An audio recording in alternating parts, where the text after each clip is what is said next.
tant que Mokhtar Ousmane Sy, président du mouvement Génération Engagée, personne engagée sur le plan politique dans notre pays et sur les questions de citoyenneté, d'engagement, de participation des jeunes. Je peux dire que 2023 a été une année difficile pour notre pays, où il y a eu beaucoup de défis à relever.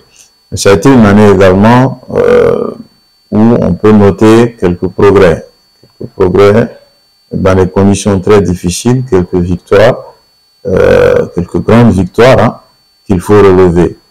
Mais il est important quand même pour moi de dire que au cours de cette année, il y a eu de grands changements. C'était une année de changement, non seulement sur le plan constitutionnel, mais également sur la situation sécuritaire de notre pays. S'agissant du plan constitutionnel, hein, vous le savez comme moi, il y a eu le passage à la 4e République à travers la nouvelle constitution qui a été adoptée par l'ensemble du peuple malien, qui a vu naître donc une 4e République en juillet 2023. Je souhaite m'adresser à la jeunesse malienne en toute humilité, en toute simplicité, mais également en toute générosité. Dire à cette jeunesse que j'ai foi en elle. Dire à cette jeunesse qu'elle a du potentiel. Dire à cette jeunesse qu'elle représente l'avenir du pays et qu'elle n'a pas le droit à l'échec. Dire à cette jeunesse que je lui souhaite une bonne et heureuse année 2024. Que cette année soit l'année du rassemblement pour elle. Que cette année soit l'année de la participation au processus politique, social et tous les autres processus pour elle. Que l'année 2024 soit l'année de l'unité nationale du Mali. Que l'année 2024 soit l'année de la refondation par les jeunes et pour les jeunes du Mali. Chers compatriotes maliens, en ce début d'année 2024, permettez-moi de vous adresser à toutes et à tous mes vœux les plus sincères de santé, de paix et de bonheur. Cette nouvelle année est porteuse d'espoir pour l'avenir de notre chère patrie. J'espère de tout cœur qu'elle verra le retour d'une paix durable, mettant fin aux conflits et aux violences qui frappent encore beaucoup de nos concitoyens. En ma qualité de conseillère pour la protection des femmes et des enfants, je formule le vœu que 2024 marque un tournant décisif dans la lutte contre les violences basées sur le genre.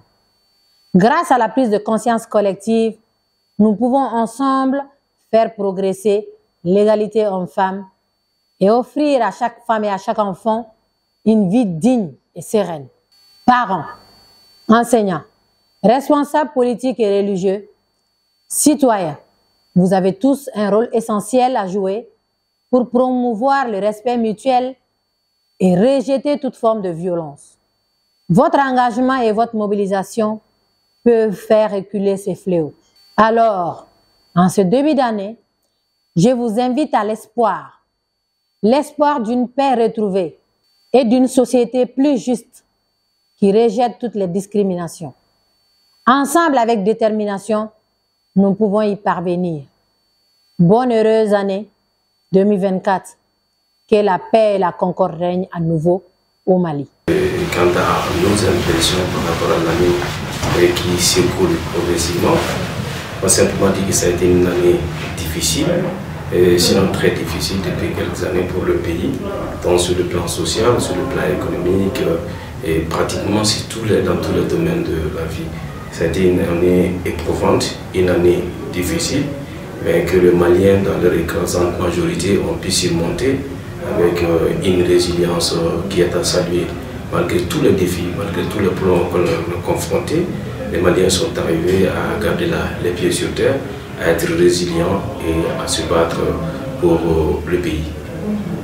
Nous espérons que cette nouvelle année qui vient sera celle où les Maliens seront encore plus ensemble, où la cohésion sociale va beaucoup plus emporter, où la guerre à laquelle nous faisons face ou à laquelle notre armée fait face aujourd'hui de façon vaillante puisse prendre fin et que nous puissions aller progressivement vers le rétablissement de l'ordre constitutionnel normal.